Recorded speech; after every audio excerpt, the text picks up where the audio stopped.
मैं अर्चना शर्मा आज कथा सागर में प्रस्तुत हूँ हिमाचल के कहानीकार विजय उपाध्याय की कहानी रामू काका लेकर। यदि आपको हमारे चैनल पर प्रस्तुत रचनाएं पसंद आ रही हैं, तो लाइक, शेयर और सब्सक्राइब कीजिए। नई नोटिफिकेशन के लिए बेल आइकन को दबाएं तथा कमेंट बॉक्स में अपने कमेंट अवश्य लिखिए। रामू काका का बोर्ड जब मेरे कार्यालय के सामने प्रॉपर्टी डीलर का बोर्ड हटाकर लगाया गया, तो मेरी समझ में कुछ ना आया। कैंपस में 10-12 दुकानें हैं और उनके पीछे कहीं सिंगल कहीं डबल रूम सेट बने थे। आगे की दुकानों में ज्यादातर कार्यालय और पीछे सुविधानुसार रिहायश या स्टोर। रामू काका वाली दुकान के पीछे 2 कमरों का सेट था, मतलब कोई परिवार या 2-4 कर्मचारी रहेंगे। रामू काका का बड़ा सा बोर्ड दुधिया ट्यूबलाइट में जगमगा रहा था। कैंपस में एक डॉक्टर का क्लिनिक, एक lab, medical store, optical centre, mobile repair, beauty parlour, fashion point readymade garments, बीमा एजेंट, भार्गव ज्योतिष केंद्र, एक हलवाई और सीढ़ियों के नीचे छोटी सी नाई की दुकान के आगे बॉम्बे हेयर कटिंग का बोर्ड टंगा था। कैंपस के सभी लोग अपने अपने काम के साथ एक दूसरे के धंधे की चालाकियां, ग्राहकों की नौटंकी और आने वाले लोगों पर पूरी नजर रखते। खाली समय में एक दूसरे पे तंज कसते और खट्टी मीठी नोक झोंक मनोरंजन का काम करती। अलग अलग काम धंधे के बावजूद पूरा कैंपस एक यूनिट की तरह था। किसी एक के साथ गड़बड़ होती तो सभी का समर्थन तुरंत मिल जाता। कैंपस से ग्राहक खाली हाथ न लौटे, ये सामूहिक प्रयास रहता। 4 दिनों तक जब रामू काका का कार्यालय नहीं खुला, तो कैंपस में चर्चा आम हो गई। आखिर है क्या बिजनेस? कौन रहेगा, क्या करेगा? सभी जानने के लिए उत्सुक। कानाफूसी हो रही थी। न जाने क्या धंधा होगा, कैंपस को सूट भी करेगा या नहीं। नाम तो कुछ मॉडर्न, कुछ अजीब सा है, रामू काका। 5 दिन बाद एक तिलक, चुटिया, धोतीधारी अधेड़ ने कार्यालय खोला। 2 और गंवई से युवक उनके साथ थे।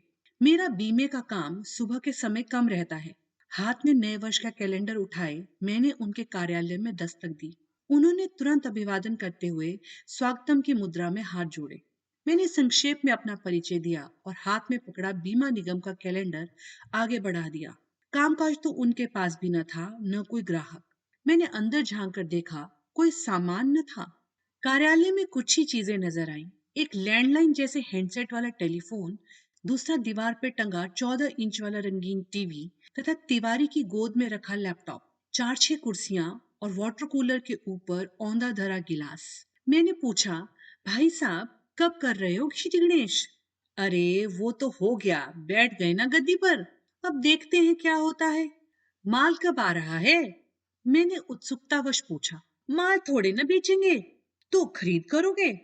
न खरीदेंगे और न बेचेंगे। मतलब? मैं राधेश्याम तिवारी एक कंपनी चलाता हूँ, यहाँ सिर्फ ऑफिस रहेगा। मेरे पल्ले अभी भी कुछ खास न पड़ा था। उसने ज्यादा खुलासा न किया, नजरें टीवी पर गड़ा दी। मैं वापस अपने ऑफिस आ गया, ये सोचकर कि मार्केट में बैठा है, क्या करेगा, एक दिन तो पता चल ही जाएगा। दूसरे दिन सुबह अखबार खोली तो रामू काका का पैम्फलेट पाया। लिखा था, घरेलू नौकर, रसोइया, माली, वॉचमैन, केयर टेकर के लिए उम्दा एवं भरोसेमंद सेवा अब आपके शहर में, आपके घर द्वार पर उपलब्ध होगी। रेट काम देखकर तय होगा। केवल पुरुष नौकर के लिए ही आवेदन करें। महिलाओं की सेवा हेतु gangubai.com पर संपर्क या लॉग ऑन करें। नीचे 2-3 मोबाइल नंबर और मेल आईडी लिखे थे। लोकल टीवी चैनल पर विज्ञापन की पट्टी लगातार चल रही थी।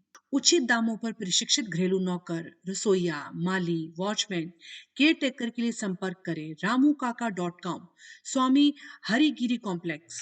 सुबह 11 बजे तक कॉम्प्लेक्स में भीड़ जुटनी शुरू हो गई। ramukaका.com में खूब चहल पहल थी। 2-4 पार्टियां हर वक्त लाइन में थी। संचालक राधेश्याम तिवारी बता रहे थे, सर हमारी सेवाएं लीजिए, सभी झंझटों से छुटकारा पाए। पुलिस वेरिफिकेशन से लेकर कोई नौकर बड़ा नुकसान कर दे या माल मत्ता लेकर भाग जाए, उसकी जिम्मेदारी हमारी। रजिस्टर संस्था है। हमारे पास लगभग सभी जाति के नौकर मिलेंगे। ज्यादातर ब्राह्मण हैं, जिनसे आप रसोई और अन्य सभी काम ले सकते हैं। 1 महीना रख कर देखिए, काम में शिकायत हो तो हमारे नंबर पर शिकायत दर्ज करवाएं। 24 घंटे के अंदर अंदर रिजल्ट मिलेगा। फिर भी संतुष्ट न हो तो पहली तारीख को तबादला करके दूसरे की व्यवस्था हमारी जिम्मेवारी रहेगी। एक पार्टी ने पूछा, ब्राह्मणी क्यों रखे हैं? क्या करें साहिब, आरक्षण की मार से त्रस्त हैं। थोड़ी बहुत नौकरियां हैं तो वे उच्च कुलीन सरमाएदार स्वर्णों के लिए हैं। हम गरीब गुरबा तो यही करेंगे। घर से कोसों दूर कौन भांडे मांज रहा है, कौन झाड़ू बुहार रहा है, ये कौन जानत है। बस घर का चूल्हा जलना जरूरी है। इसके लिए हम गांव देहात से योग्य एवं ईमानदार लोग भर्ती करते हैं, उन्हें प्रशिक्षित करते हैं, फिर योग्यता अनुसार काम देते हैं, ताकि नौकर और मालिक को कोई परेशानी ना हो। हर माह मालिकों की मीटिंग इस कार्यालय में होती है। यहाँ वह अपनी समस्याएं बता सकते हैं। दूसरी पार्टी ने पूछा, वेतन कैसे तय करते हैं? फिक्स रेट है जी, ये बोर्ड देखिए। साधारण घरेलू नौकर 8,000 प्रति माह, वॉचमैन केयर टेकर 9,000, माली 10,000, रसोई एवं ड्राइवर 12,000। बोर्ड के नीचे एक नियमावली भी चस्पा थी। झाड़ू पोछा, बर्तन मांजना, कपड़े धोना, कुत्ता पालने का अतिरिक्त रुपया देना होगा। साधारण नौकर माली, रसोईया और वॉचमैन का काम नहीं करेगा। वॉचमैन किसी का सामान नहीं उठाएगा। रसोईया शाक भाजी एवं दाल मसाले बाजार से स्वयं लाएगा। मालिक को केवल रुपए देने होंगे। बीच में बोल्ड अक्षरों में एक विज्ञापन था, ramuKaka.com, आए घरेलू झंझटों से छुटकारा पाएं। 4 दिन की चांदनी है, जीवन को मजेदार बनाएं। फॉर्म पर अता पता, फोन नंबर, पद, पेशा अवश्य भरें तथा घोषित करें कि वो नौकरों पर घरेलू हिंसा नहीं करेंगे और वेतन हर माह की 2 तारीख को एडवांस जमा करवाएंगे। फॉर्म का मूल्य केवल 100 रुपए। नीचे एक चलताऊ सी तुकबंदी लिखी थी, नौकर के लिए रिहाइश, खाना पीना, कपड़ा जूता मालिक के सिर। जब से ramuKaka.com हमारे शॉपिंग कॉम्प्लेक्स में आया है, रौनक बढ़ गई है।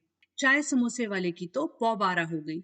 खुद राधे श्याम तिवारी शाम तक खूब चाय और ठंडा मंगवाता। अमीर लोगों की गाड़ियों की रेलम पेल मची रहती। कॉम्प्लेक्स में हर किसी का बिजनेस बड़ा है। महीना भर लोग रजिस्ट्रेशन करवाते रहे। नौकरों की पहली खेप ब्लैक में बटी। अतिरिक्त सरचार्ज देने वाले को नौकर पहले उपलब्ध करवाए गए। फिर दूसरी और तीसरी और भी खेप शहर में सेवार था पहुंची। देरी से रजिस्ट्रेशन करवाने वाले प्रतीक्षा सूची में पड़े पड़े इंतजार कर रहे थे। धंधा चल निकला, प्रतीक्षा सूची लंबी होती गई। कुछ दिनों तक सब ठीक चला, मगर महीने बाद ही शिकायतों की फाइल मोटी होने लगी। टेलीफोन की घंटी घनघनाने लगी। राधेश्याम तिवारी ने अब अपने 2 रूम सेट के एक कमरे को अदालत में तब्दील कर दिया। शिकायत वाली फाइल खुलती, जिसकी भी शिकायत निकलती, तिवारी उसका 1,000 रुपया वेतन से पहले ही काट लेते। फिर होता शिकायत का निपटारा। दोबारा शिकायत आने पर 2,000 रुपए काटे जाते। शिकायत में लिखी एक एक बात तफसील से पूछी जाती। उत्सुकतावश मैं भी खाली समय में राधेश्याम तिवारी की अदालत में कार्यवाही देखने पहुंच जाता। आप भी देखें। Case number 1। हाँ तो मिश्रा जी, यह बताइए कि 4 किलो दूध की मलाई रोज रोज कहाँ गायब हो जाती है और टॉयलेट में बीड़ी पीने के बाद हाथ भी नहीं धोते? साले दिमाग पर चर्बी चढ़ गई क्या? बोल, सुधरेगा या कटवा दूं वापसी का टिकट? मुआफ कर दें बड़े भाई, आगे ऐसा नहीं होगा। चल भाग ले अब। Case number 2। तो झा जी, आप बताइए, सब्जी भाजी दही और बड़ियां लेने में कितना टांका लगा रहे हो? हिसाब किताब पर मालिक को प्रवचन सुनाते हो। वहां मेला ढोने की भी मजदूरी नहीं मिलती। सुधरेगा या जाएगा नर्क वापस? झा ने पैर पकड़ लिए। दोबारा गलती ना होगी दाऊ। Case number 3। पाठक जी, आप बताइए, फूल पौधों के नाम आई खाद और स्प्रे कहाँ बेच दी? खाली पानी का छिड़काव करते फिरते हो। ये सरासर झूठ है, हम चोर नहीं। अबे अक्कल होती तो यहाँ आकर घास क्यों छीलता? तूने माल भी बेचा तो अपने मालिक के रिश्तेदार की दुकान पर, फिर ससुरा किस मुंह से हरिश्चंद्र बन रहा है? चल, तेरा तबादला करता हूँ खान की जगह। उसकी जगह पहुंच जा और उसे अपनी जगह भेज दे। Case number 4। पांडे जी, ये बताएं कि आप भांडे मांजने या झाड़ू बुहारने भेजे हैं या ज्ञान झाड़ने? मालिक कितना भी बड़ा मूर्ख क्यों ना हो, उसके आगे ज्ञान दिखाने या बड़ा बनने की जरूरत नहीं। ऋषि देव जी, तुम छोटे रहोगे तो ही उन्हें मालिक होने की फीलिंग आएगी। मालिक के आगे ज्ञान दिखाने की जरूरत नहीं, लल्लू बने रहो। और हाँ, तुम उनकी विस्की की बोतल से पैग निकालकर पानी क्यों डाल देते हो? साले रामू काका हो, दामाद नहीं। चल दफा हो। दोबारा शिकायत आई तो 2,000 रुपए काट लूंगा। Case number 5। दुबे जी, आपने मालिक के टॉमी के साथ क्या किया? स्वयं ही बताएं, क्या समस्या है? क्या बताऊं दाऊ, अपनी जिंदगी तो कुत्ते से भी बदतर है।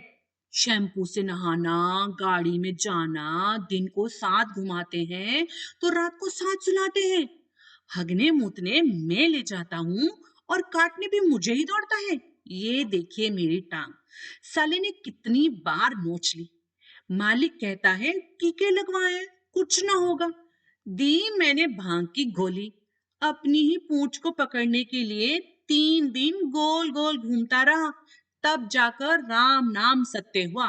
अबे ओ बैल बुद्धि, बड़े लोग हैं, गैया मैया तो पालेंगे नहीं। तुम लोग कुत्तों से वैर रखोगे तो हो गई नौकरी। अपनी अपनी किस्मत है, समझते काहे नहीं। चल दोबारा ऐसा मत करना। Case number 6।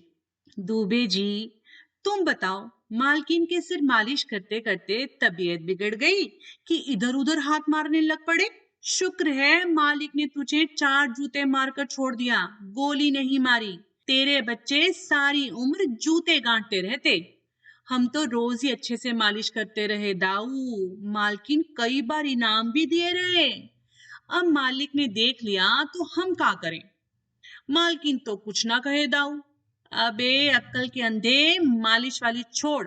आज से तुझे वॉचमैन लगाता हूँ, तनकर खड़े रहना सारा दिन, तब अकड़ टूटेगी। Case number 7। अरे द्विवेदी, वॉचमैन की वर्दी में खुद को एसएसपी समझने लगे हो?